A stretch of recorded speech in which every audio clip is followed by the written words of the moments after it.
વિદ્યાર્થી મિત્રો, જય સ્વામિનારાયણ. ધોરણ 10 ગણિત, પ્રકરણ 1 વાસ્તવિક સંખ્યાઓ. મિત્રો, આપણે યુક્લિડની ભાગ પ્રવિધિ, અવિભાજ્ય અવયવીકરણ, અસમય સંખ્યાઓ વગેરે વિશેનો તેમજ વૃક્ષ પદ્ધતિથી અવયવીકરણ વગેરેનું અધ્યયન કાર્ય કર્યું. આજે આપણે અનંત અને આવૃત દશાંશ નિરૂપણ ધરાવતી સમય સંખ્યાઓ 1.325 325 પર 12 ની નિશાની અને બીજો 0.43 પુનરાવર્તિત થાય છે, આવૃત થાય છે નું p/q સ્વરૂપ કહેતા પૂર્ણાંકમાં રૂપાંતરિત કરવું. મિત્રો, આપણે પહેલું લઈએ 1.325 જેને આપણે x વડે દર્શાવીએ.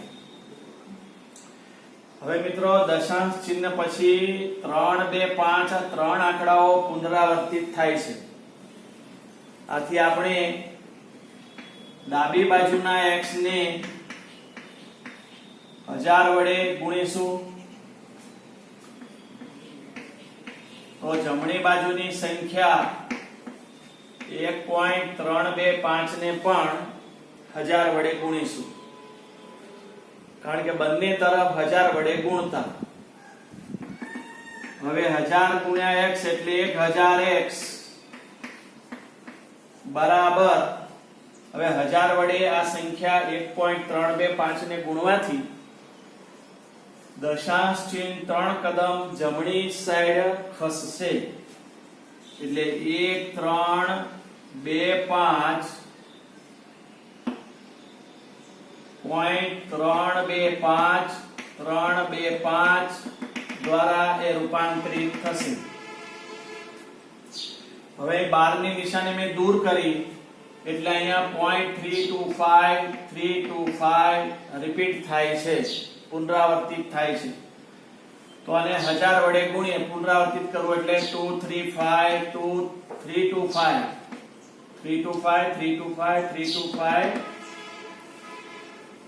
કે ત્રણેય આંકડાઓ સતત આવૃત થાય છે, અનંત અને આવૃત.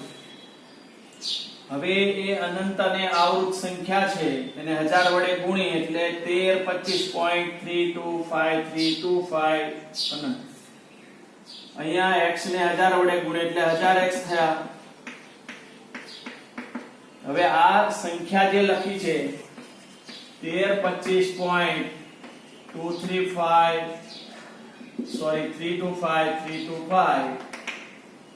એમાંથી 1.325 બાદ કરીએ તો આપણને સંખ્યા મળશે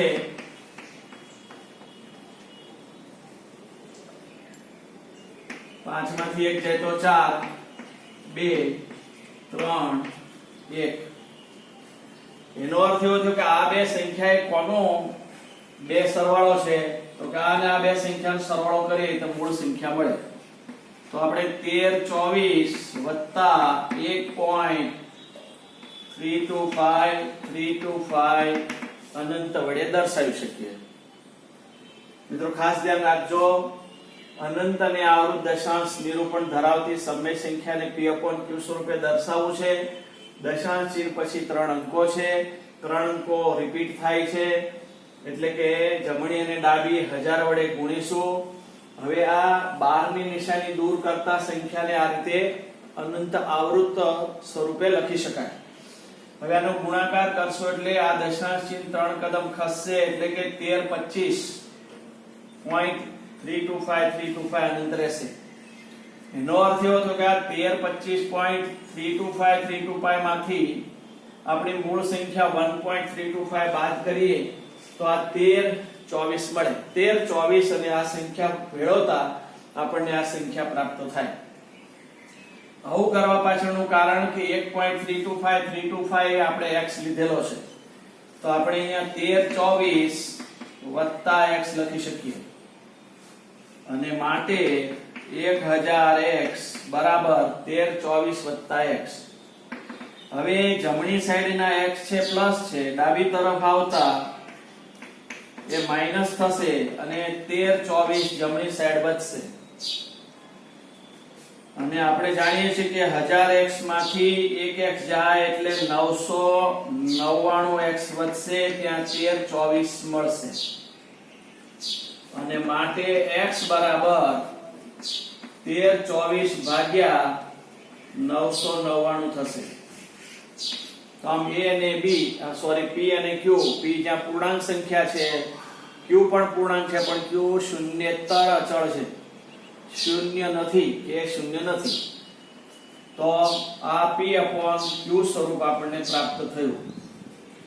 તો આપણને 1.32512 ને દશાંશ સ્વરૂપે p upon q સ્વરૂપમાં રૂપાંતરિત કરતા 1324/999 થયું. તો આ રીતે આપેલી સંખ્યાને અનંત આવૃત દશાંશ નિરૂપણ છે તેને p upon q સ્વરૂપમાં આ રીતે ફેરવી શકાય. આ પ્રકારના બે ગુણના દાખલાઓ અવશ્યપણે પૂછાયા કરે છે, જે ખાસ ધોરણ 9 માં આપણે શીખી ગયેલા. હવે આપણે બીજો દાખલો છે તેનો p upon q સ્વરૂપ મેળવીએ.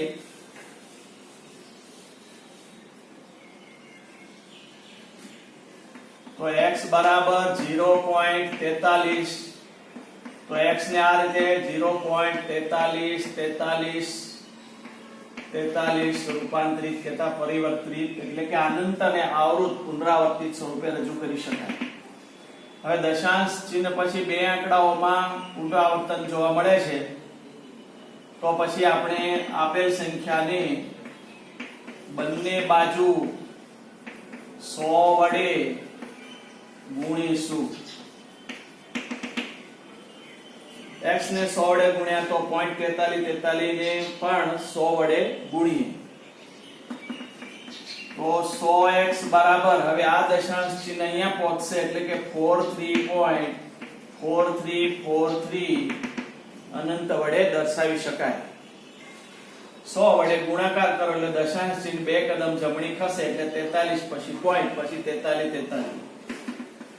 હવે હમણાં જ અગાઉના આપણે દાખલામાં જોયું તે રીતે અહીંયા 43 પ્લસ 0.4343 પુનરાવર્તન સ્વરૂપે રજૂ કરી શકીએ.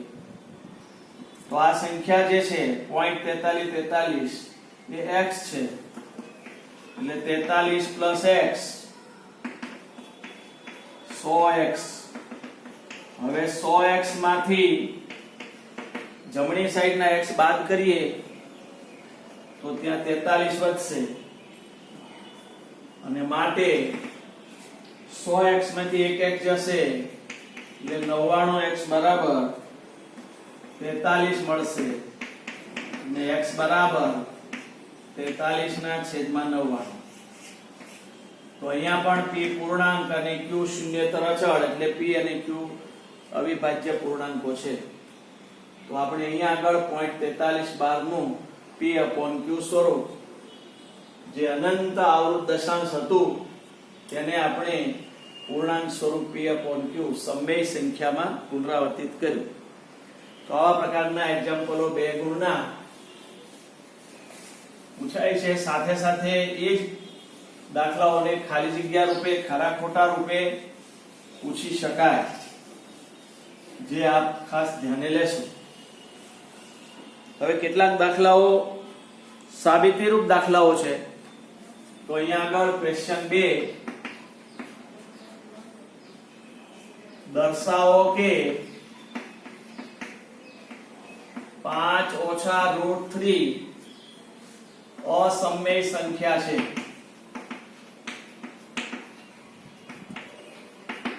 અસમય સંખ્યા છે એમ સાબિત કરવાનું છે. તો આપણે ધારો કે 5 ઓછા √3 એ સમય સંખ્યા છે. સાબિત અસમય સાબિત કરવાનું છે, અને આપણે ધારીએ છીએ સમય સંખ્યા છે તેમ. પરંતુ આ ધારેલી સમય સંખ્યા છે એ અશક્ય બતાવવાની છે, એટલે કે 5 ઓછા √3 અસમય સંખ્યા થઈ શકે. તો માટે 5 ઓછા √3 જો એ સમય સંખ્યા હોય તો સમય સંખ્યા p upon q, જ્યાં p પૂર્ણાંક અને q શૂન્યેતર સંખ્યા છે અને p અને q અવિભાજ્ય પૂર્ણાંકો છે. જ્યાં p પૂર્ણાંક અને q શૂન્યેતર સંખ્યા, p અને q અવિભાજ્ય પૂર્ણાંકો. હવે આપણે જોઈશું 5 ઓછા p upon q બરાબર √3 માઈનસ √3, ડાબી તરફથી જમણી જતા ધન થશે, જમણી સાઈડ p upon q ડાબી તરફ આવતા ઋણ થશે.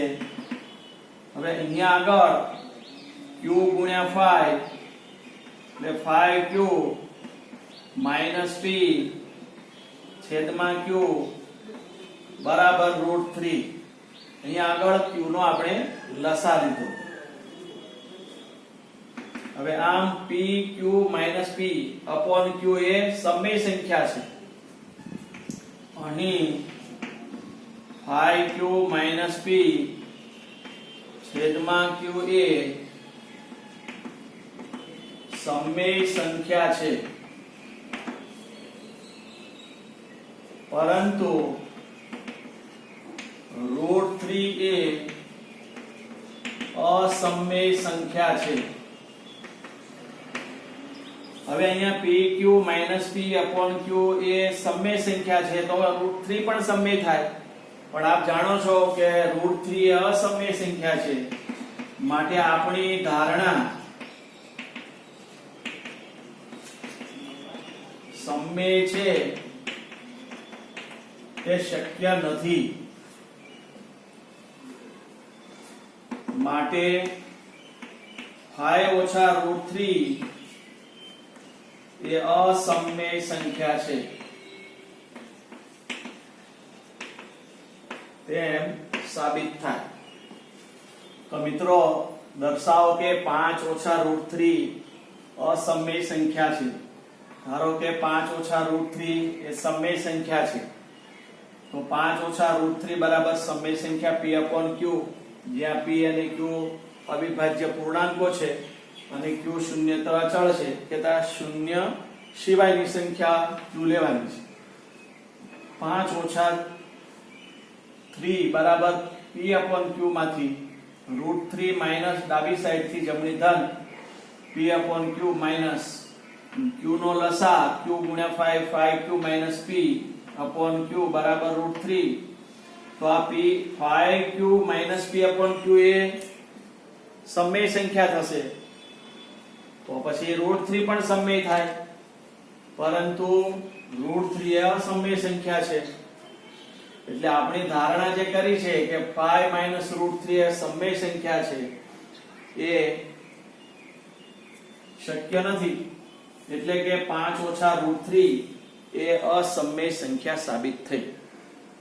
તો આવા પ્રકારે 5 પ્લસ √3 કે 2 √3 પ્લસ 5 વગેરે સંખ્યાઓ કે √7 કે √5 અસમય સંખ્યાઓ છે તેમ સાબિત કરવાનું પણ પૂછી શકાય.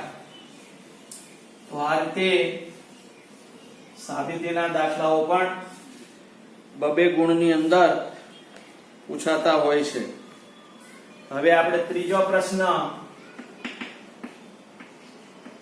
ચકાસો કે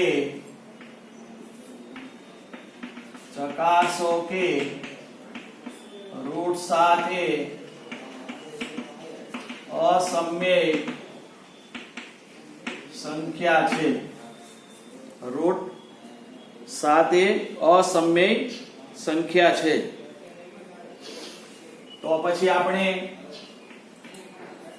√7 બરાબર ધારો કે રૂટ 7 એ સમમેય સંખ્યા છે,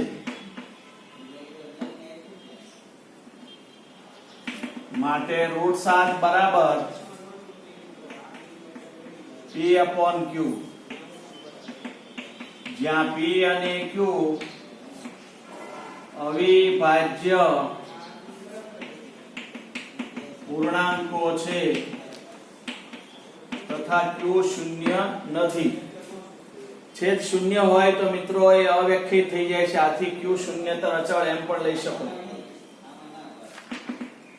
માટે હવે આપણે રૂટ 7 નો વર્ગ લઈએ તો P/Q નો પણ વર્ગ લઈ શકાય.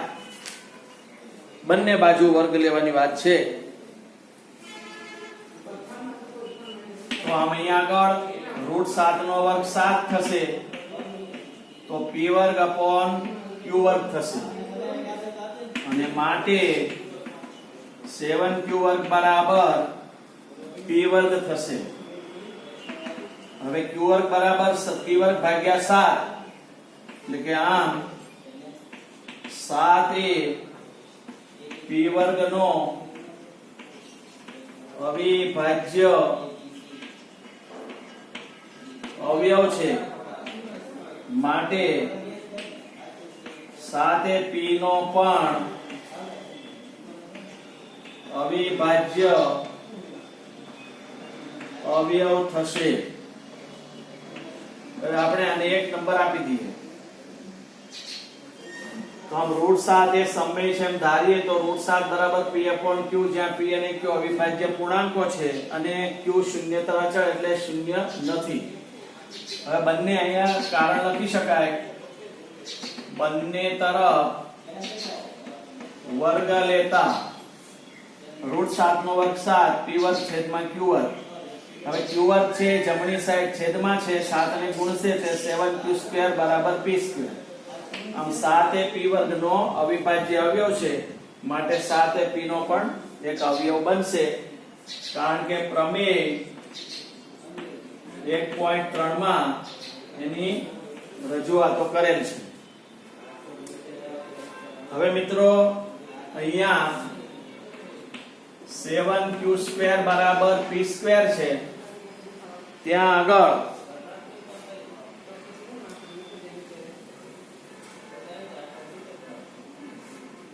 P² બરાબર 7C મૂકીએ આપણે, 7Q² બરાબર C², એટલે કે P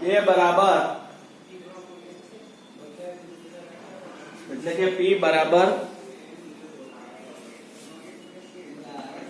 P વર્ગ બરાબર 7Q²,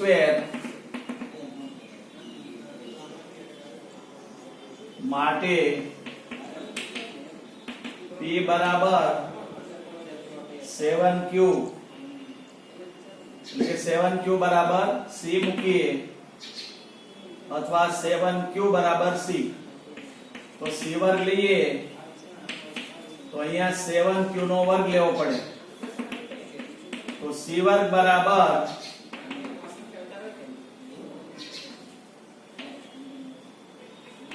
P વર્ગ બરાબર C વર્ગ લેતા, તો 7Q નો વર્ગનું કાઉન્સ વિસ્તરણ કરીએ 49Q² થશે, તો C² ભાગ્યા 49 બરાબર Q². હવે વર્ગ દૂર કરીએ તો આપણને C/7 બરાબર Q² મળે. આમ 7 એ આમ Q વર્ગ નો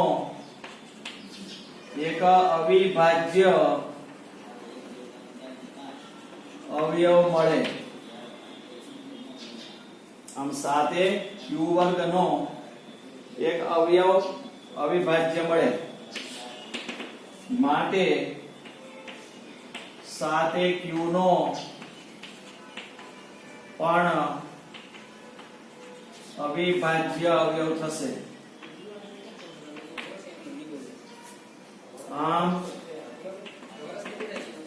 7a p અને q બંનેનો અવિભાજ્ય અવયવ છે જે પક્ષથી વિપરીત છે, માટે √7a અસમમેય છે. તો મિત્રો અહીંયા આગળ 7a p વર્ગનો અવિભાજ્ય અવયવ છે. 1.3 પ્રમેય મુજબ 7a p નો પણ અવિભાજ્ય અવયવ થાય. હવે 7q વર્ગ બરાબર p સ્ક્વેર, તો p સ્ક્વેર બરાબર 7q સ્ક્વેર, p સ્ક્વેર બરાબર c સ્ક્વેર મૂકીએ, c નો વર્ગ બરાબર 7q નો વર્ગ.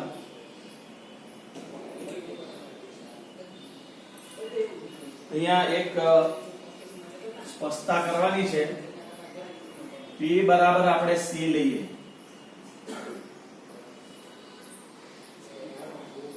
તો p બરાબર c લઈએ, પછી એનો વર્ગ કરીએ તો c નો વર્ગ બરાબર 49, q નો વર્ગ થાય. મિત્રો અહીંયા ખાસ સુધારો કરજો. p વર્ગ બરાબર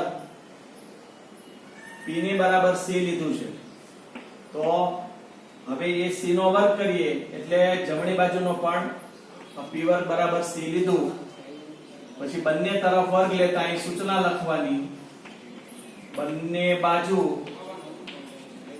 વર્ગ લેતા. ધ્યાન આપજો, અહીંયા જે પહેલું સમીકરણ છે 7q સ્ક્વેર બરાબર p સ્ક્વેર, જેમાં p સ્ક્વેર બરાબર 7q સ્ક્વેર પદને બદલ્યા. હવે p વર્ગ બરાબર c લીધું બરાબર 7q વર્ગ. હવે c નો વર્ગ કરીએ તો આ બાજુ જમણી સાઈડ પણ વર્ગ લેવો પડે, તો c વર્ગ બરાબર 49 q વર્ગ થશે. c વર્ગ ના છે 49 બરાબર q વર્ગ. હવે વર્ગ દૂર કરો તો c ભાગ્યા 7 બરાબર q. બંને બાજુ વર્ગ દૂર કરતા એટલે વર્ગમૂળ લેતા c વર્ગ નું c થશે, 49 નું 7 થશે અને q વર્ગ નું q થશે. આમ 7a q વર્ગ નો એક અવિભાજ્ય અવયવ થશે, માટે 7a q નો પણ અવિભાજ્ય અવયવ છે. એટલે કે 7a p નો પણ અવિભાજ્ય અવયવ, 7a q નો પણ અવિભાજ્ય અવયવ. તો અહીંયા આગળ સમમેય સંખ્યા ધારણા √7 કરી છે, પરંતુ √7 એ સમમેય નથી, એટલે કે અસમમેય છે. જે આપણે સાબિત કરવાનું છે કે √7 એ અસમમેય સંખ્યા છે. તો આવા પ્રકારના એક્ઝામ્પલો મિત્રો સાબિત કરવાના, √2, √5, √7 વગેરે અસમમેય સંખ્યાઓ છે એમ સાબિત કરવાનું આવશે. તો મિત્રો આ પ્રકારે સાબિતીના દાખલાઓ 2 ગુણથી 3 ગુણમાં પૂછાશે. થોડુંક ટફ છે, પણ વ્યવસ્થિત થોડું ધ્યાન આપશો, પુનરાવર્તન કરશો તો અવશ્ય એમાં ફાયદો થશે અને ધીમે ધીમે આવડી જશે. અસ્તુ. જય સ્વામિનારાયણ.